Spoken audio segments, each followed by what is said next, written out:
I appreciate that, Tanner. I mean, this has been great. Thank you guys too for doing this, and to all the other speakers too that are taking some time, and certainly you guys that are watching and sharing the game. And I mean, just some gratitude. I think generally, I mean, a lot of people in the world and in Canada in particular are doing a lot of good stuff right now, and but I think even if you're not out there and a frontline worker, you're doing your part, and you're doing your role with this whole thing. So appreciate that. And I got to tell you, I'm pretty grateful to live in Canada and be Canadian. And it's been pretty fun, selfishly, to be a basketball coach right now too, because you get a lot of professional development opportunity, and these sort of things have been great. So so thanks for having me. I'll go through, and then Tanner, no sweat. As informal as you want to make it. If you want to just cut me off and ask questions, I'm certainly happy to do that. So today the topic I kind of chose was program building ideas. So at the university level, what we're really looking at doing is and me personally is more of a program view than just a season view. So I'm kind of looking out over the program, and certainly. This is a way, but not necessarily the way. So I think, you're going to get a lot of ideas here over the next little bit with different things and things that you're reading. And these are all just ideas, and these are ways to do things, but not necessarily the way. So find out what works for you, and I hope you can get a few ideas from this. Going to start with this one, the big hairy philosophy word. I've been talking about, when I was a young coach, everyone was like, you got to know your coaching philosophy. You got to know what, but I was like, I don't even know what my philosophy is for today. Like, what am I going to have for lunch later? I'm not sure. So it just became this thing that was, you have to have one, but it was hard to come up with in my mind. And so I just have a few thoughts about it. I don't think philosophy is not like what you think, but it's how you think about things, and usually derived from feelings. So, and one time I was reading in an article or a book, and it was talking about coaching philosophy, and it said that you probably won't know your coaching philosophy until you've been coaching for 10 years, and that kind of resonated with me, because the longer I've coached, the more I've done it, the more I feel comfortable talking about philosophy, and I kind of reference it almost exclusively now. And again, if we're talking about program building, that philosophy becomes how you guide yourself and how you make decisions about running a program. So, and I just kind of put it in there, usually derived from feelings, because I think certain things are going to make you feel a certain way. And sometimes you feel guilty, or you feel that you might be wrong, but try not to hide from those feelings. Your players are going to teach you a lot about what you believe, and the game's going to teach you a lot about your philosophy, just by how you viscerally react or feel when something happens or something doesn't happen in practice, in a game, in a team meeting, whenever it is. You're going to have these moments that you just feel these things, and just don't hide from them. Think about them. How do you think about them? And it just takes some time to develop a bit of philosophy. So the idea I'm going to go through today is just kind of put you through a few things that we do in terms of, team meetings. And then we do a lot of the team meeting stuff when we talk about not basketball related things. And then we get onto the floor, and then that's where we do a lot of our basketball thing. So this year we had a pretty high turnover group. So we had 4 fifth-year seniors the previous season. Only one guy was returning into a similar role this year. So we kind of had a high turnover, which happens in programs and over the course of university careers, of course. But so we were kind of trying to take it back and talk about a lot of things to kind of build ourselves up for hopefully more prolonged success. So this is kind of meeting one. We throw this out and just kind of a schedule to the guys. So, and this is something that's posted on the locker room. And I think these things are kind of important to show. And we do a lot of different stuff in the details of kind of putting it out there, so our guys can see what the year is going to look like just at a glance. The colors I think are enticing and kind of give you a good visual. And the other part too, which sometimes you underestimate, especially at our level, or you even, go high school youth, even university players, especially first, second year players, they're dealing with a lot of stuff. And sometimes they don't even know who you're playing, like they forget. They're just trying to get through school or get to meal hall or whatever it is. And then they don't even realize we're playing UPI on the weekend. Right. And so I think it's important to kind of put this stuff out there as much as you can, so that they just get used to seeing this stuff and those sort of things. So we kind of go through that way, and just build the schedule nice and visual. It works well for us that way. Some of the building blocks that we'll talk about and how we're building our group. You guessed it, it's a pyramid. Nothing novel here, but I think this is kind of, and we show this to our guys. So we're going to go through some components that we try to want to get to, and the first one is these foundational components, and this is what we're going to mostly talk about today. And how I like to think about this is kind of as an insurance policy. So even on your worst day, if things are going horrible, you're not making any shots, it's back to back on a road, it's just not a good day. This is as far as we're going to fall. We're hoping this is going to stop us from going rock bottom type of thing. So it's our insurance policy. Performance components, these are kind of like being ready to play, your ball screen defense, how hard are you going to compete. These are just things that you need to do when the ball gets tossed up by the official for 40 minutes here. These are your performance components. And then the last piece is the pressure components. And this is kind of what guides me a little bit in terms of why I think these foundational components are really important in building to these pressure components, because there's these things that, and you see here, the POD. So these are performance on demand. And that's the time when it's a one and done. It's the end of the year, it's playoffs. You got to win this game, and we're hoping to pull out a performance that is going to be the best. So we want to leave that to as little chance as possible. But I think you only get to those pressure components and the high success of having a good performance on demand if you do spend some time on these foundational components and building it stepwise. So here's another, just the next layer of it. So these foundational components, obviously we see it at the bottom here, and then our performance components, the tactics, the ability, and our pressure components.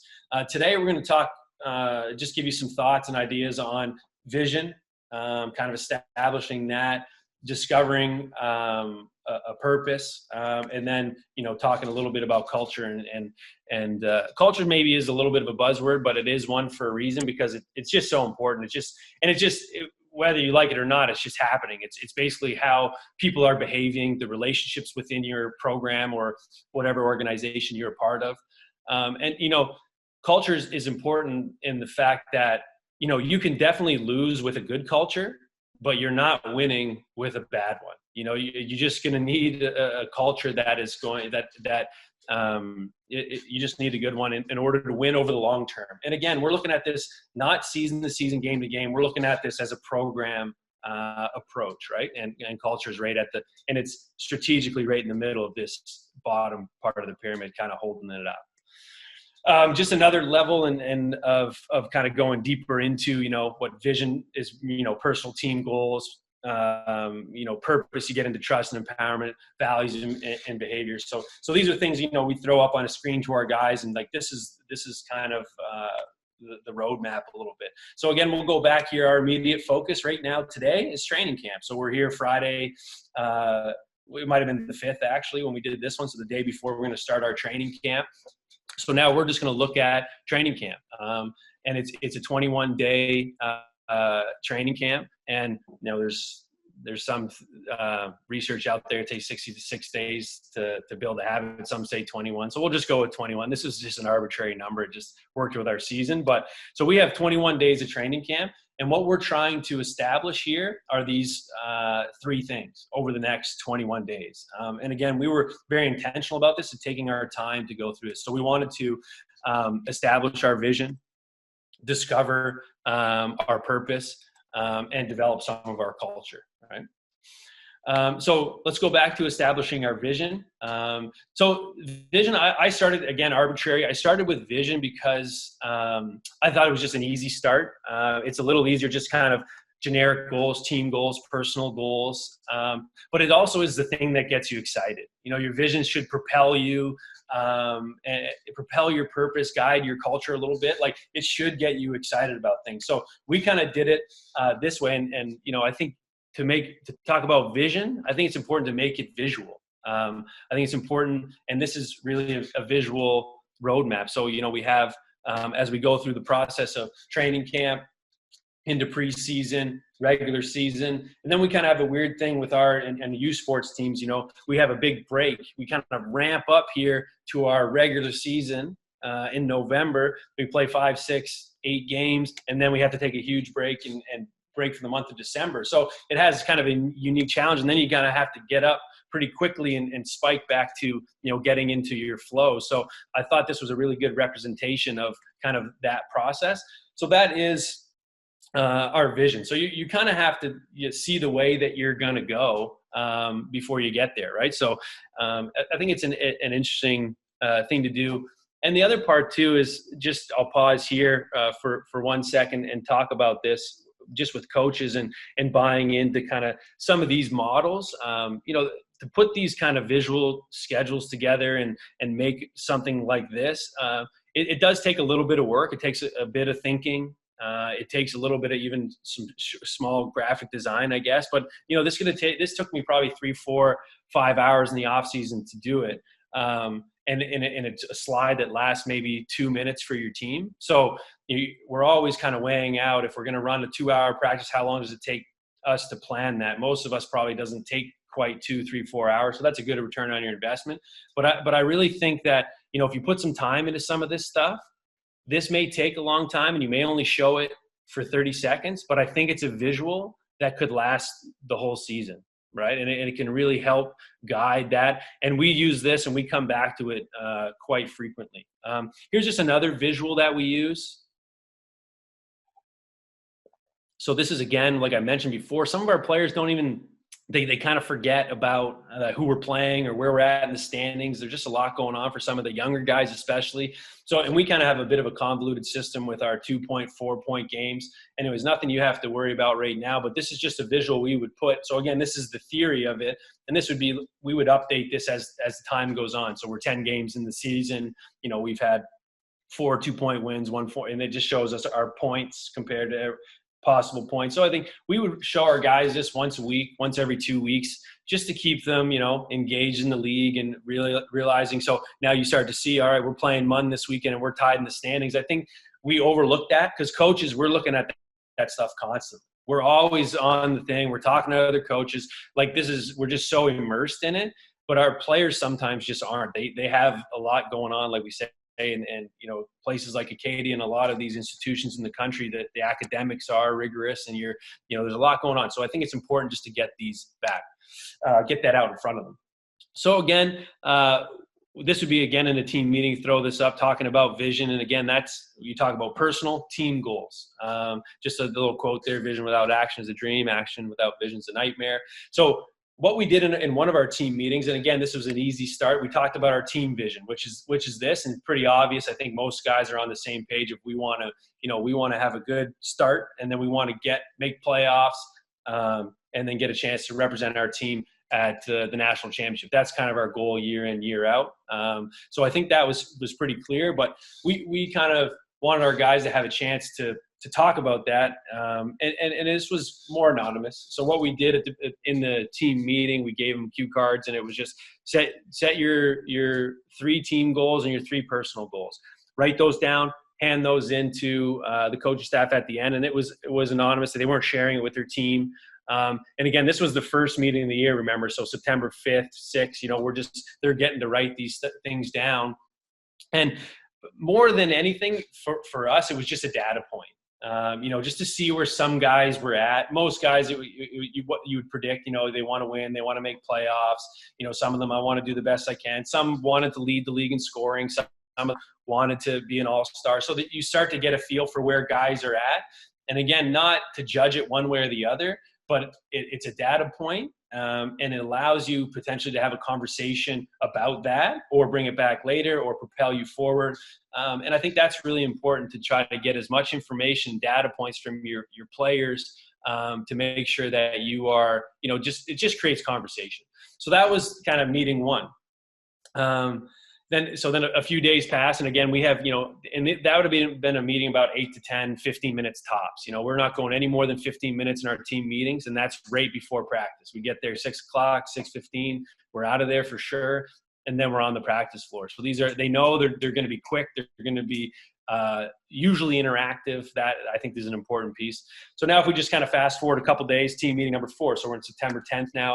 And here's another thing we just did that was kind of a program building idea, and we called it Tradition of Excellence, stolen, of course, from the All Blacks, the Legacy Notebook. So what they do is they have a notebook for their players, and the first 50 pages of the notebook are past teams of All Blacks, and then the next 50 pages are blank, like you're writing your own story. So I just kind of adopted that idea in terms of a tradition of excellence, where Acadia has a really storied basketball history with 3 national championships, a record number of appearances at the U Sport Final 8, a record of conference championships dating back to the 60s all the way to this decade. So I would just pop a team up here every couple of meetings, and we just chronicle them. And there'd be teams that won a national championship or an AUS conference championship, and we just talk about some of the players and try to build that legacy within our program. And it kind of gave our guys a little bit of, where you're standing on shoulders of people who came before you in a pretty storied tradition. And then you get some characters like this guy right here, number 21, Steve Kanchowski, who's obviously still coaching in our league, but his whole thing started at Acadia and won a national championship. I think he scored like 40 or something to beat Carleton in the first game of nationals. So like you tell these little stories, and then you have Brian Heaney here, who was an athletic director, who he came back for us, was an athletic director, was a TV analyst, made the NBA, Dave Rode, Andy Kranick. Like these names still kind of vibrate throughout the walls at Acadia. So it's been fun. And even this guy here, Stu Aberdeen, the legendary coach, and really was a big proponent to basketball in the Maritimes back then, and was at Acadia for a couple of years and did a good job recruiting a lot of players from northeastern part of the states. And he was only about 5'6", and just the stories about him. And I mean, our court now is called the Stu Aberdeen Court. So just going through that with your players, I think, is really important, just to kind of give a little bit of context and all that. So again, we'll just do a quick review of our building blocks, and I think throwing this stuff up ahead in front of people again is never a bad thing. Just here's what we're doing, here's our plan. So now we've kind of on our training camp again. We've talked about our vision. Now we're going to talk about discovering our purpose, right? So, and this one is a little more emotional. Like that's why I probably started with the vision, and then it just to kind of it gave them a little easier entry point to start to get used to writing some stuff down and thinking about the season and thinking about that sort of stuff. So purpose, it really does come down to kind of trust, empowerment of these people and trusting each other. But it's really about connection, right? And connections oftentimes precede commitment, like the quote says here. And again, a legacy thing. But it starts with why. Why am I sacrificing myself for this project? If I'm not committed to this, how am I going to be, if I'm not connected to this, how am I going to be so committed to it? So these are really important. And these are a little more intrinsic. So you got to get these guys to dig in a little bit. It's not about like, I'm here because I want to win, of course, and I want to lead the league in scoring. I want to be an all-star. So these are important and they're proper motivational tactics, but they're extrinsic. We got to think a little deeper than that in terms of what are the intrinsic reasons. Like, why are you here? Why did you even pick up a basketball in the first place? Like, what led you to this point? Why are you at Acadia? What does this matter? Why are you sacrificing so much time and so much energy for this, right? So then I just, threw this up on the slide, and this is, we're talking about a personal philosophy, and this is a pro player, national team player who's been playing the game again for 10, 12 years. So they have gone through a lot of trials and tribulations, probably more than our guys at this point. So I wasn't trying to tease this out of our guys necessarily right away, but just a bit of a look at some of this stuff, right? So curious, joy, conviction, growth, and change. So this player kind of came up with this stuff over time. The activity that we did to kind of discover the purpose with our guys is we just threw a question up to them. And again, we just gave them a cue card. And it was just, is there a moment or a person that has shaped your personal philosophy? And we went more basketball specific. So is there a moment or a person about, shaped why you play basketball? Why are you here? What started you playing basketball that way, right? So that gave our guys a chance to think about that, sit there and just think about why was it a chance, you with your dad was, in the little mini basketball net with the Toronto Raptors ball was one of the reasons you hung out with your dad, or your big brothers took you to the court and had toughened you up because they know if you lost, you're not playing for another hour again. Like all these sort of things, you know, you had maybe an influential coach, a teacher, someone who believed, whatever it is, right? So we got them to think about that. And then what they did was they paired up and they shared. So that was kind of how we did it as a group. And this was, again, a little more vulnerable. And eventually everyone's going to share this to the whole group. But on day one, we didn't make it as, you know, intimidating, I guess. We kind of, you think about it, you get in groups. And how we do our groups, just as another idea, we call them VIN groups most of the time. So you have a veteran, an intermediary, and a newbie. So you try to get a cross section. So a first year player, maybe a third and a fifth. So you get just a mix of people, and they can do it. And then there's other ways, like, you know, sometimes we'll take the cue cards that they're going to write the stuff on, and we'll just put names, and then we'll just put them on tables. So they come in and they just look for their name. Now they're sitting next to different people and talking different people. But a lot of what we do in our meetings is, you know, we're going to talk to them for a couple minutes, and then they're going to go and do something or talk to someone next to them or regurgitate what they heard, just, you know, consolidate some of that learning, that sort of thing. But then they shared in that group.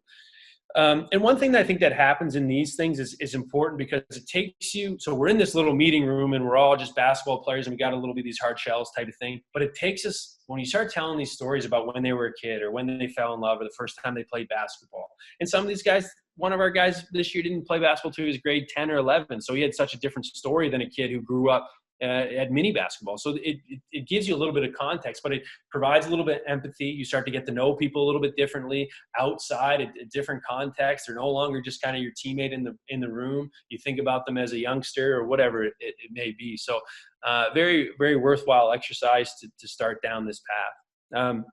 Maybe I'll just pause there, Tanner. If there's anything, if burning questions, I can kind of get into them. And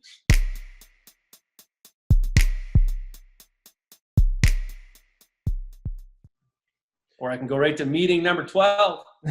No, Kevin, this is great. I mean, one of the things that comes up as you're talking about, you know, pairing a first year, a third year, and a fifth year together, how do you, and maybe you do have captains, maybe you don't, or seniors, how do they, you know, flush this out on a team level? Are there meetings that you have with them? Are there different things that you're using with some of the older players that you have? Yeah, it's a good question. Like this year was unique because we didn't have a ton of older players. So there were some people who were thrust into some leadership roles. But, you know, I kept the funnel pretty wide on that one this year, just in particular, just to kind of see who was going to emerge as a leader. So this year in particular, I gave a lot more opportunities to some different people. And then they teased it out. And by the end, it was, you know, if I needed something done, I was texting Rowan and he was the guy. But, you know, that I gave, and everyone kind of had an opportunity to do that. But that is really important to getting those guys to buy in for sure. Sure, right. And how much has your own personal belief mixed with the belief of your assistants, mixed with, you know, those who have come before you, you know, the history of the program, how much is that all tied into what you're building right now? Yeah, huge. And I didn't even realize that was happening. I'm a little more of a day-to-day guy than a thinker type of guy. But what happened was, like, I got a pretty good opportunity to start coaching. I was 21, 22, and I was an assistant coach at Acadia, and with a young head coach who just got the job. So I didn't think an opportunity, my first coaching job, was going to get to be at Acadia, but it just ended up being. So I went to school here 4 years, and then I was an assistant for 6, and now I've been a head coach for 6 or something like that. So I've been with the program for, you know, 15 years or something like that, or 12 or 13, whatever it's been. But it's not what I thought it was going to be. But when I started doing these type of exercise, even probably more for me than the players, it helped deepen a little bit of that sense into the tradition of this university, and shaped a lot of my philosophy. And when I was a young assistant, the head coach at the time, Steve Bauer, who's now with the senior women's national team, was, you know, I got a debt of gratitude to him just for getting me on staff, but also gave me a lot of opportunity. Very much not an ego guy, just, you know, he was just what's the best. We don't care who's right, just what's right. And I learned a lot from him that way. And it gave me a lot of opportunities to grow and learn and have a lot of responsibility. So certainly all those things, and things like you guys are doing with these have helped quite a bit too. Sure. Oh, that's great. All right. Team meeting number 12. All right, here we go. September 19th. So as we get into, so we're obviously here, and this is the training camp, and this is the, you know, what it looks like in theory, right? But now after a couple of weeks of doing this stuff, obviously there's some practical things that have happened. And I think it's important to chronicle that a little bit. So if you look at this, you had day one, and then this was actually Hurricane Dorian. I don't know if anyone remembers that, but it hit us out here in the East Coast pretty good and knocked us out of practice for a couple of days. So, it was we kind of got into it and had to stop. And then, but it was neat to go back after 10 or 12 days of doing that. And then here's our first team practice during the week. And then we have a culture app that we fill out some surveys. So we put that in. Our new athletic therapist did a presentation. So, and we gave him a basketball, polo, just another kind of legacy program building, kind of welcoming in. And some alumni came back in the second weekend of our training camp, Sad Joseph, Anthony Sears. Here's our Sharpen the Axe night, where we do study hall and some other, human development things, for lack of a better term. Our team photo was this day. So we had a skills night. So just putting some of these things and taking stock of that going back. So again, we look at our training camp, in theory, but obviously in practice, this is kind of how this stuff goes, right? So I think that's important. And this is how we kept going back to our mountain example of, everyone was on a different path. And this is, our team path. We had some ups and downs, but everyone had some personal paths. So a couple guys got injured and they have a different path. So you can just connect a lot of these things back to guys where you've laid this groundwork down early in the year. And then when things happen, you're like, yeah, that's how it goes. That's how you climb a mountain. It's not a direct path. You have to do a lot of things. You have to endure a lot of setbacks, and and only if you stop climbing is that the issue. So there's just so many little examples, right, of things that you can just continue to talk about. And then just a couple other things, like we went back and showed this, and this was our fitness training. And again, we saw that schedule from September. It had just a little box that said physical training or whatever. And looks pretty unintimidating. But then you look at Brett Speedy here, and he just ran a 14 on the beep test and he's destroyed. But that's in practice, that's what it is. And this guy worked really hard and really cared about getting a 14 on the beep test. And he kind of went to exhaustion. I have a hilarious video of him after. I won't show you here, but those things are important to look at. There's Sad Joseph, Anthony Sears talking to our team. Here's some team building stuff we did with the helium stick. These are important things that you have to think about, right? So I think that's important more than anything is to do some of these recaps and take stock of it. And I mean, you can think about it like an income statement. Sometimes people are really afraid to do these things, incomes versus expenses, because you're in debt, you don't have any money. But that's not the important. The important thing is to live in that reality. Like, let's just see where we are today. If we are in debt, then let's look at it. All right. And now how do we get out of here? So you can't be afraid to dive into that stuff and really just take stock. And because again, if you're thinking about building a program versus a season, that's the philosophy. You have to take stock of where you are today to get where you want to go tomorrow, type of thing. So we'll go back to training camp here. And then we've kind of talked about our vision. We've talked about our purpose. And now we're going to talk about our culture. And culture, it's about values, about behaviors. It's about the relationships, right? And this is kind of a neat way that I think it's explained. So cultures are basically values communicated. All right. So what do we value, and how do we communicate that, though, to guide our behavior? So, and it has to do with these things, deep rooted assumptions that lead to our beliefs. What do our behaviors look like? And then our values and our artifacts. So as we kind of talked about this, and I think there's a little sideways way to go about this, but we'll get back to culture in one sec. And I heard it explained to me one time by a performance coach, Bryce Tully, who's a good friend of mine and a mentor as well, who's helped me a lot develop some of these things. But if we look at these, there's two kind of things that happen when we grow up. There's independent wiring and dependent wiring. And so this independent wiring, you think about it like a freeway. Everyone knows what that looked like. We've all been on a highway. We've all taken an on-ramp, an off-ramp, and traveled that way, which, it's what we know to be true kind of about the world. And then there's this dependent wiring. So the experiences we have that are dependent to us.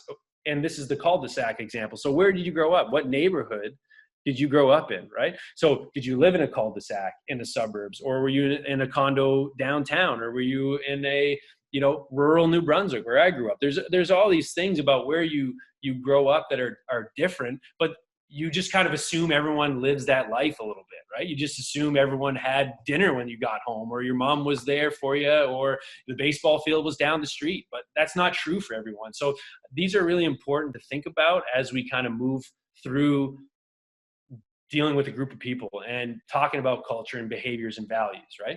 So then it kind of leads into this next model, which I'll explain here, obviously. But so we have these assumptions, and that's again based on that dependent wiring, the experiences that we have, where we grew up, and these are deep rooted. We don't see these, right? We have them, and we make these assumptions about the world, and then these assumptions turn into the things we believe. So we assume these things based on how we grew up.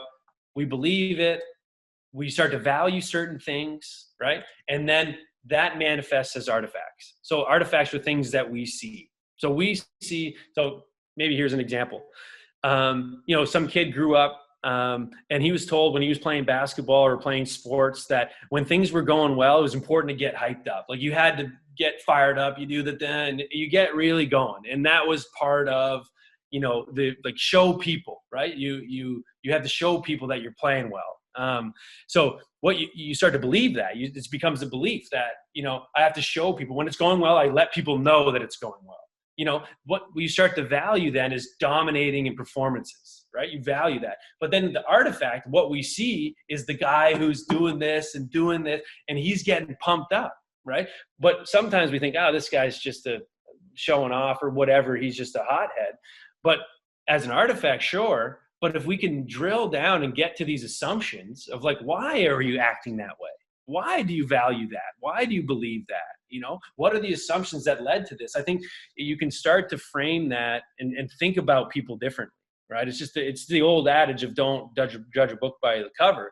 But not only for coaches, it's really important for your athletes to know this, that they know that just because you grew up a certain way or play basketball a certain way doesn't mean that the guy sitting next to you did the same thing. So that it really, this was a big one for us this year, just in terms of framing that. And it came out in a couple surveys and questionnaires that we did where people, we just need to be able to get to know each other before we start judging all these things about it. So I think it's a really important thing. And this model resonated with me, and I thought it was a good idea, and it helped a few of our players, definitely.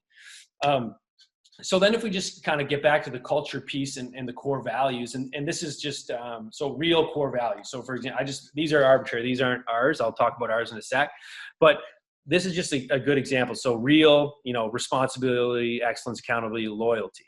So the REAL, obviously the acronym, but these words are great words, and there's tons of great words out there, but unless we're on the same page about what we think and how we communicate what responsibility means, then that word doesn't matter, right? But now this is how you have to communicate these things. So culture, our values communicated. So responsibility to us or to our group that we've agreed upon is doing your job, sweep the shed.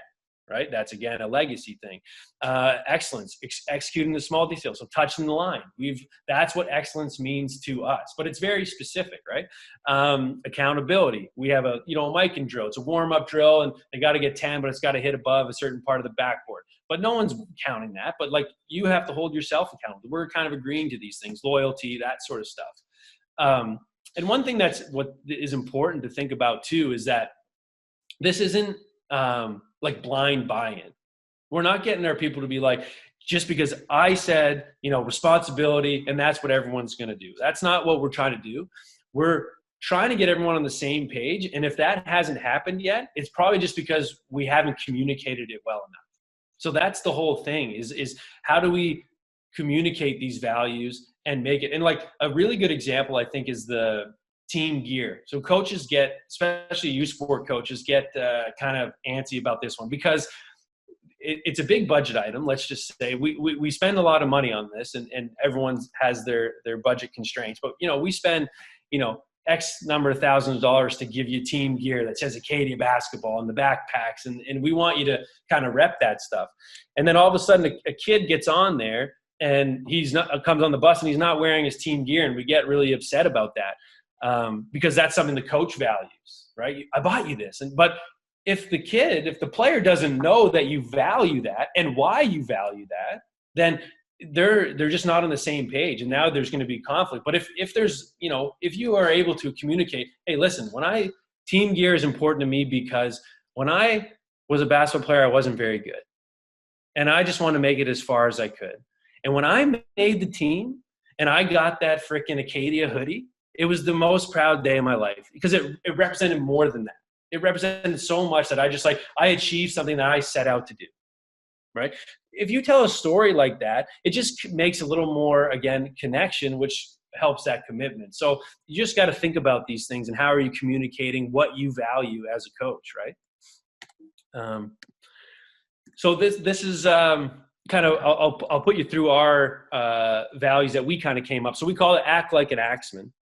And this is obviously hard to read. Don't try to read this. I'll break it down in a sec. But it over a 3 to 4 month period, we came up with this document as guided by myself and the coaching staff and then the players. We kind of came up with this stuff and put it down on paper. And it's things that we more or less hopefully agreed on.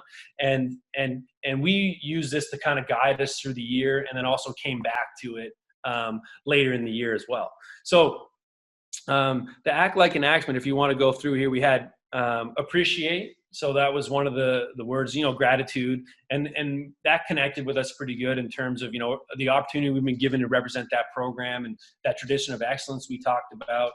We have a super supportive community and school at Acadia. So, just to pause and reflect and just appreciate for 1 second where you're at and the opportunity we're given here to represent kind of a storied program in youth sports. And then another one, take care of equipment, team gear, team room, and the weight room. This one I've struggled with. I've always tried to keep this freaking team room clean, but it hasn't. I've struggled with it a little bit. But one thing that has helped, I think, resonate with our guys is the team room. We talk about it as a shared space versus I don't care what your room looks like in your apartment. It's probably whatever it's going to be. And that might be a reason why you're not playing as well sometimes, maybe, but that's your space. It's a private space. You can do whatever you want. But our team room is a shared space, and you have to respect the people that you're sharing it with. I think is really important, right? So that's how I've been able to communicate, and it seemed to work for me. And again, these are just not the way to do it. These are a way to do it, and it's something to think about. Express gratitude for those who provide for us, parents, that sort of thing I think is important. It's just a simple thank you. And our guys are pretty good at that. I think most kids are, to be honest. I find that, this generation that's growing up now seems to be more grateful, and just naturally, they're just, I don't know if they've been drilled into it with their parents a bit more, but it's that one's pretty good. Communicate. So these were just commitment to filling out required tasks. So we have this Interlogic app, Flow Lab app. It's just an app where they have to do some wellness and a once a week culture survey. So that was something that we committed to doing, and guys were on board. And then this was one, kind of the elephant in the room. Number 2, let's not talk about one thing when everyone else is thinking something else. I think that gets in the way a little bit of coaches. We get that. And there's an elephant in the room of something that we're just trying to tell the truth as much as possible. The coach's door is always open for discussion. And again, these things were stuff we came back to. So we would put it out there. We post it on the wall, of course, but then we would, I'd go in there in the team room and it wasn't good. And I just post a slide up and be like, guys, we agreed about this. Like, how do we solve the problem? And again, it's not like, I'm not trying to catch anyone. I'm not trying to, make you feel bad, or this is what we agreed upon. And now we hurt that agreement. All right. But now the next phase is, if we don't do it again, now it's another conversation, but you have to kind of go through these processes. And then just the last piece we had there was, being together, showing up on time, same gear, warm up in the same gear. And that was something the players thought was pretty important. And then relying on teammates to hold up these standards. And then one of those, the quote I really liked here was, sometimes you, sometimes me, it always us. And that was a neat way to think about, it's always about the team. Sometimes it's going to be about someone else. Sometimes it's going to be about you, but the team it's always about us at the same time, and whatever that means in that current situation. So those were the ideas I wanted to throw out to you guys. And I certainly want to leave some time for questions. Contact info is there. as well if you want to email me or text me some questions. Coach, that was great. I mean, I've got probably 6 or 7 questions I'll spit off here, but we'll go to the attendees first. And I think one that often comes up in culture is, how do you hold your players accountable if they go against that culture, right? Or what are the the consequences if something should go against that? Yeah, great question. And that's where you got to rely on your leaders a little bit, like we talked about before. I think because one thing I try not to do is make it about me either, and it's not about the coaches. I think it's about the group. And again, this is a program approach. It's not a Kevin Duffie approach. It's how do we do this as a group? And if people are going against what we've set out, and more people are going against it than are going with it, then we're in big trouble anyway. So we maybe have to go in a different direction. So those are things, getting to the root of, is this actually where we want to go? A. B, is it achievable is another one. And then the other part, we have the luxury of just not putting up with guys for too long if they're real culture killers.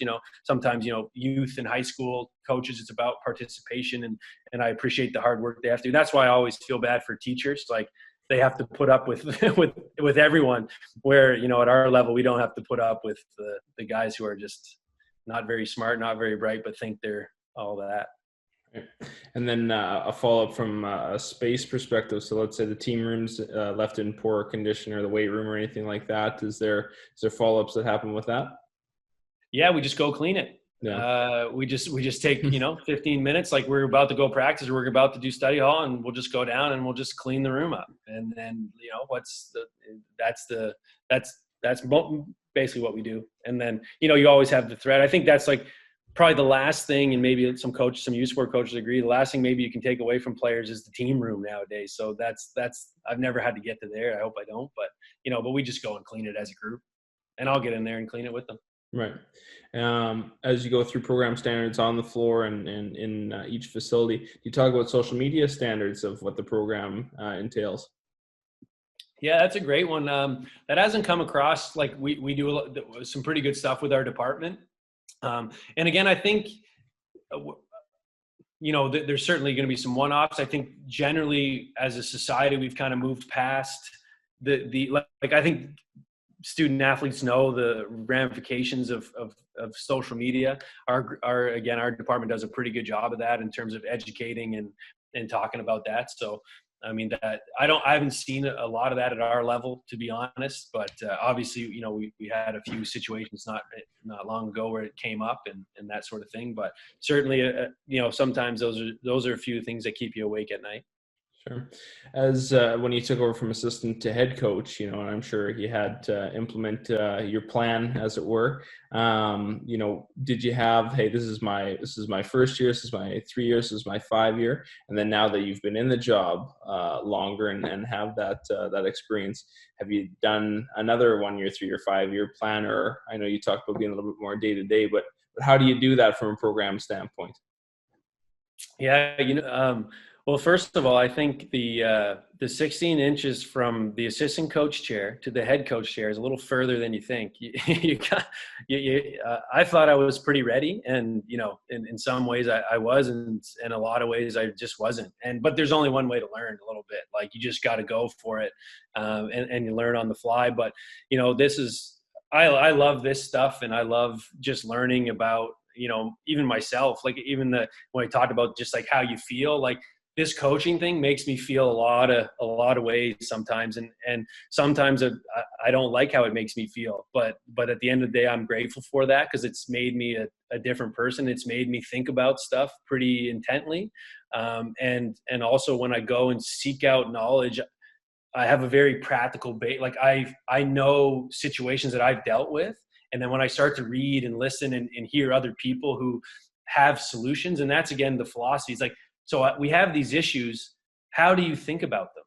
And then there's a lot of people out there who think about things a lot of different ways. And then some resonate with you, some don't. So you just got to jump in and not be afraid of what things are going to make you feel. And then, just try to do your best. And then the more you can get some philosophies or some ways to think about this stuff, your life gets easier. I don't think it'll be easy, but it can get easier. And then as you go season to season, there's the destination goals that I'm sure, each team is setting, right? We want to be in playoffs. We want to be playing for the AUS, et cetera, down the line. How do you track or how do you measure some of the more feel-oriented goals? We want to be closer together by the end of the week. We want to do these kind of things. Yeah, that's a great question. And that was, I mentioned Bryce Tully earlier, who he works at the Sports Center Atlantic, and he does some stuff with our team. And anyways, he's a sports performance coach, but he talked about that of, cause we talk a lot about these program building ideas and they're a little more maybe subjective than objective. But if you're trying to stress these type of things, how do you know if people are having success? How do you keep even the athletes motivated if you're placing value on some other things other than just strictly performance during the game? So it's a very, very good question of how that works. And we were actually pretty lucky. We had we did have a culture survey that addressed some of these things. It just talked a lot about like learning environment, engagement, how you feel, like if you can make mistakes, do you feel like there's a lot of questions that tease out some of this, like, do you feel confident? Do you feel connected? Do you feel cohesive within the thing? And those I took very seriously in terms of, and again, they were just data points and they just stimulate conversation. So I think as much as you can stimulate conversation with your athletes is probably the best, right? It's going to be anecdotal a little bit and you're probably not going to have hard facts, but if you can get your 12th player feeling as good as your first player and valued, I think you're doing something pretty good. And so just trying to find ways to get feedback and stimulate some conversation with some of your athletes is something to really think about. Oh, that's great. I got 3 or 4 more for you, if that's all right. Yeah, absolutely. I get so from the attendees. So when you have a personal problem between teammates, what is the role in the coach with that? Are you involved? Are you not so involved? Yeah, no, I think that's the elephant in the room one. We can't just talk about one thing when everyone's thinking. So if a couple guys had it out or there was an obvious conflict, and we had a couple of those this year with guys fighting for roles and fighting for position and different play styles, and in this particular example, it was a conversation with 2 of them right there, and we just it was clear as day, right? Like, I see this, you see this. We were all seeing it, like the fans, I think it's important to try to, just talk about things that everyone's thinking about as much as you can. Sometimes you can let some stuff blow over, and that's the art a little bit. You got to have a bit of a feel, but if it lingers into, other parts of your team, lingers into your locker room, lingers into your team meetings, into something else, then it just has to be talked about, and the truth will set you free sometimes.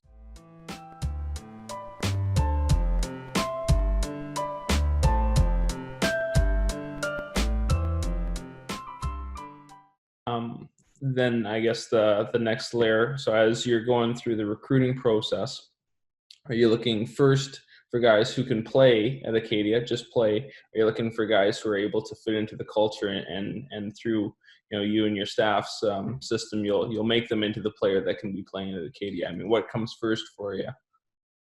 Yeah, that's a great question. And I come back to philosophy a bit more, and I got a lot more confidence now than I did even, a couple of years ago recruiting that way, because I feel really confident, more confident than I ever been about how we want to run our program and that program based approach. So, it's all about finding that fit. And I don't make early judgments about any of that. Like, the funnel is pretty wide, and, people that are interested and we're interested in, we'll have those conversations. And then eventually we talk so much about our philosophy and how we run our program. And then, if it then it gets to a point where they come on a visit, and we'll just show them, like, just come check out our house. If you can see yourself living here, then, this might be a good spot for you. Certainly we try not to hide anything. Yeah. The upstairs bathroom is going under renovations a little bit, but, we have some things we need to fix, but overall, I feel really comfortable just opening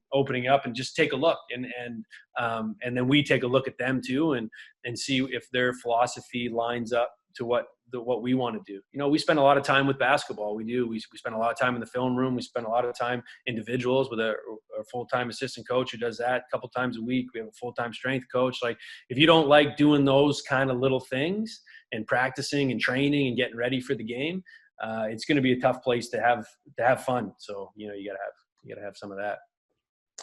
Okay, fantastic. The next one. So as you're growing in this professional development process, how do you bring back things that you like, you know, that you've picked from other places or that you've read about or anything like that, and bring them into and make them fit the Acadia culture? Yeah, that's a really good question. I mean, if you go back through all these slides, I think most of these are stolen type of things, and everyone will do that. And I think it's just like thinking about how you think about your problems, and just something that resonates with you. You know, I try to just read a lot of stuff, and not just about basketball. Honestly, I read a lot more about philosophy and about sales and about business. You know, I think the basketball stuff, I do a lot of that too, but I also read a lot about just how people learn and how, like, so I like that kind of stuff. And I think, so many things, those have parallels. It's just how, you know, we're just dealing with people. It's just relationships, and it's communication, and it's that sort of stuff. So as much as you can improve that and get around, and I've just been fortunate to just get around some coaches that are pretty good, and see them act in their environment specifically. So that's been huge for me. And I just take what I like and discard what I don't. Right. Okay. Last one then, second or last one. We'll see. They keep popping in here. How do meetings change if your goals from the first team meeting are no longer realistic? Hey, that's a good question too, because we had that this year. I mean, so we went through this and we didn't even make the playoffs as a team. You know, we knew we were going to be in that fight from the beginning. And we ended up falling one game short of making the playoffs. And to be honest, I think if we didn't do this stuff, I think we would have had a real hard year. Like, it would have been like we hung in tough, and our best game we played, in my opinion, was the last game we played of the season. And we ended up winning that game and gave ourselves a chance. And I think it propelled us into the off season. Guys were pretty motivated after, because I think we had a plan, and sometimes it's not even, you know, if it's a great plan, just as long as we have a plan that we're all trying to achieve together, I think you can do some stuff that way.